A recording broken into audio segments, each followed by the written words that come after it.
80여 권의 학습법 책을 읽고 내린 결론. 소소한 독서당 이야기. 1부 공부의 왕도.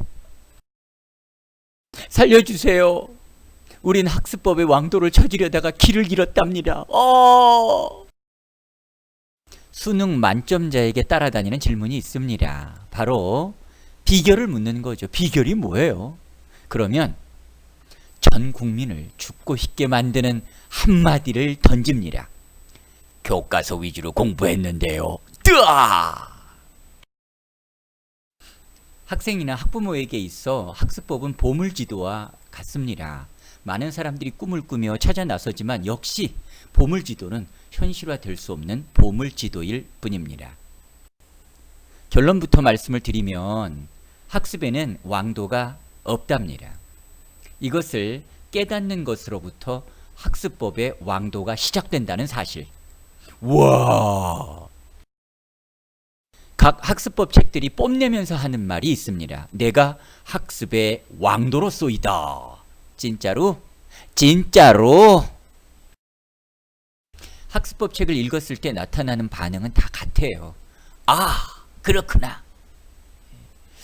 김동완의 다니엘 학습법이라는 책인데요. 호불호가 갈리는 책입니다. 크리스천은 좋다라고 얘기하지만 아닌 경우에는 불평을 할 수 있는 책이 바로 이 책입니다. 어쨌든 이 책을 읽고 났을 때 반응, 아 그렇구나입니다. 아 그렇구나. 그러면서 희망을 부풀어 올리기에 충분한 책이죠. 희망. 쌍둥이 형제의 3스텝 학습법, 영어 공부 절대로 하지 마라, 징기스칸 학습법. 이와 같이 3권 이상의 책을 읽었을 때 나타나는 반응은 역시나 아 그렇구나입니다. 그러면서 여기에서 얻은 힘을 통해 결단을 하죠. 나도 이렇게 해볼 거야. 그러나 띠리리 띠리리 작심삼일. 여러 책들을 섭렵했을 때 50권 이상 읽었을 때의 반응 역시나 아 그렇구나. 근데 이 아 그렇구나는 다릅니다. 이거는 깨달음이 있는 거예요. 어떤 깨달음? 구관이 명관이다 하는 겁니다. 과거에 내가 옛날에 갖고 있었던 학습법이 결국은 내게 맞는 거로구나 라는 걸 알게 되죠. 왜? 왜냐고요? 왜? 이미 내게 만들어진 견고한 학습 습관 때문에 그렇습니다. 깨기 힘들어요. 왜? 습관은 작은 규칙의 반복으로 만들어진 것이기 때문에. 그리고 이미 나는 그 편안함에 젖어 있어요. 깰 만한 시간이 필요하거든요. 시간도 없어요. 왜? 2개월에 한 번씩 적자 생존의 경쟁적 테스트를 받아야 되거든요. 그게 바로 중간고사와 기말고사잖아요. 이거 잘 보고 싶잖아요. 여기에 뒤처지고 싶지 않잖아요. 그러니까 시간적 여유가 없는 겁니다. 족보닷컴이라도 가서 성적을 높이고 싶은 게 우리 심정인데 어떻게 새로운 습관을 만들기 위해 시간을 갖습니까? 그럼 학습법을 쓴 사람들은 뭐지? 사기친 건가? 현근희의 자기주도 학습법을 쓴 사람도 있네요. 미안하지만 그들은 남의 학습법을 사용하지 않았습니다. 남의 학습법을 사용하기 위해서 자기 학습법을 버린 사람들이 아니라고요. 자기 학습법을 갈고 닦아 결과를 낸 사람들이에요. 즉 학습의 왕도는 성공한 누구의 학습법이 아닌 지금 내가 사용하고 있는 학습법이 왕도입니다. 이걸 갈고 닦는 거죠. 단지 효율성에 문제가 있을 뿐이에요.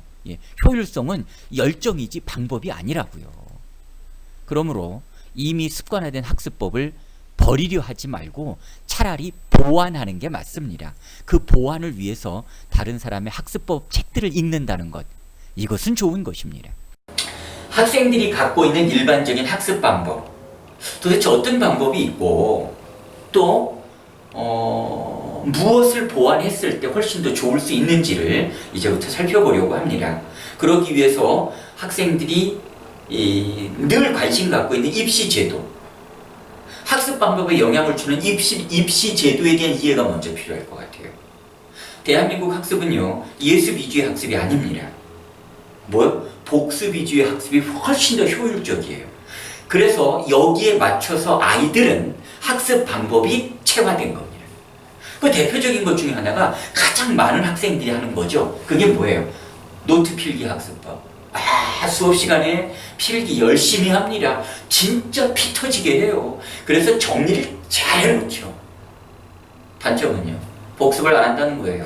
집에 가면 필기한 거 다시 보든가요?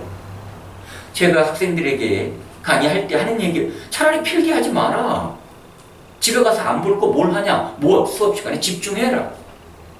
그러면 그게 나쁜 방법인가요? 아니에요. 좋은 방법이에요. 뭐만 하면 돼요. 학습법 책을 봐서 그러면 집에 와서 필기되어진 것 같고 어떻게 내가 복습을 할지 여기에 대해서 방법을 익히면 되잖아요.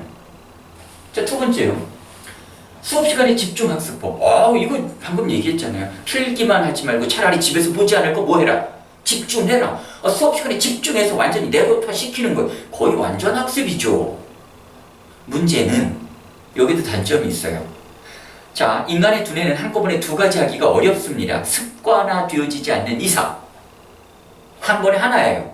근데 수업 시간에 수업에만 집중하다 보면 뭐 할 시간이 없어? 필기할 시간이 없네.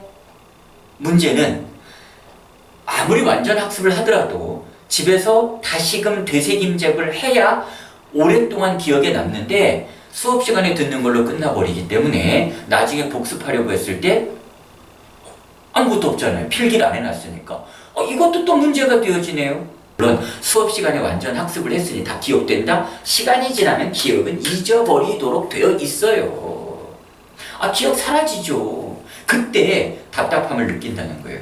그래서 그때를 위해서 필기하는 거 있어야 합니다. 단 문제는 학생들에게 이 필기를 하라고 그러면 씁니다까지 다 써요.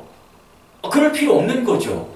그 시간에 전달하려고자 하는 그 시간에 나눈 이야기 중에 핵심을 찾는 게 중요한 거 아니겠어요? 그러니까 필기를 할 때 이 수업에서 전하려고 하는 게 뭔지를 찾아서 그것만 정리하면 되는 겁니다. 근데 이걸 못하네?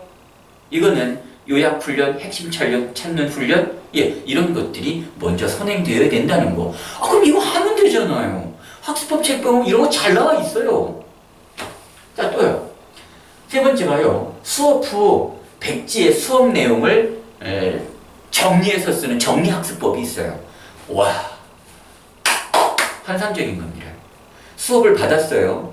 집에 와서 다른 방법의 복습이 아니라 백지를 펼쳐놓고 기억을 더듬어서 다 써버리는 거예요.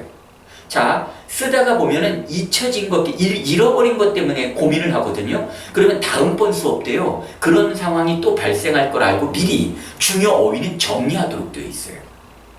이렇게 해서 내 말로 정리하고, 자, 보충을 할 수 있죠. 인터넷 검색을 통해나 체크 자료를 통해서 좀 더 심화할 수 있고요. 심화시키는 과정 중에 의구심, 질문이 만들어져요. 그럼 다음 시간에 질문 있습니다. 질문하잖아요. 얼마나 수업 수준이 높아져요. 자, 다음은요.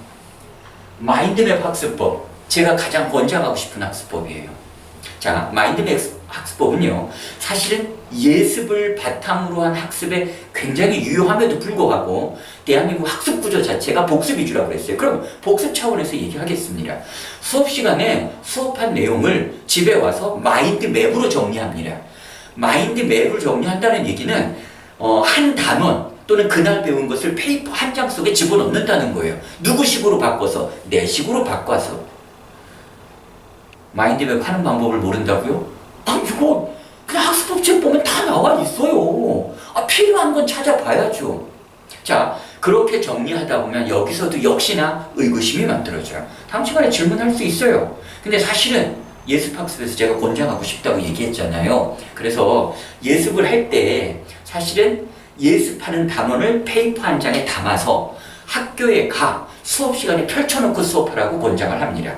그러면 내가 마인드맵을 만든 것을 펼쳐놓고 수업을 하면, 자, 선생님이 수업할 내용과 내가 수업할 내용을 미리 알고 있습니다. 선생님이 수업할 내용을 내가 미리 알고 있습니다. 수업을 진행을 해요. 그럼 진행을 하다 보면 선생님이 강조점을 두는 부분이 있거든요. 그 부분 체크하는 겁니다. 혹은 나는 준비했는데 선생님이 말씀을 하지 않네? 그러면 그거 질문할 수 있어요. 반면에 선생님은 이야기하시는데 나는 정리가 안 되어 있네? 그건 첨가만 시키면 되는 겁니다. 그렇게 한번 만들어지잖아요. 복습이 쉬워요. 마인드맵의 장점입니다. 그냥 한꺼번에 쑥 보면 복습되는 거예요.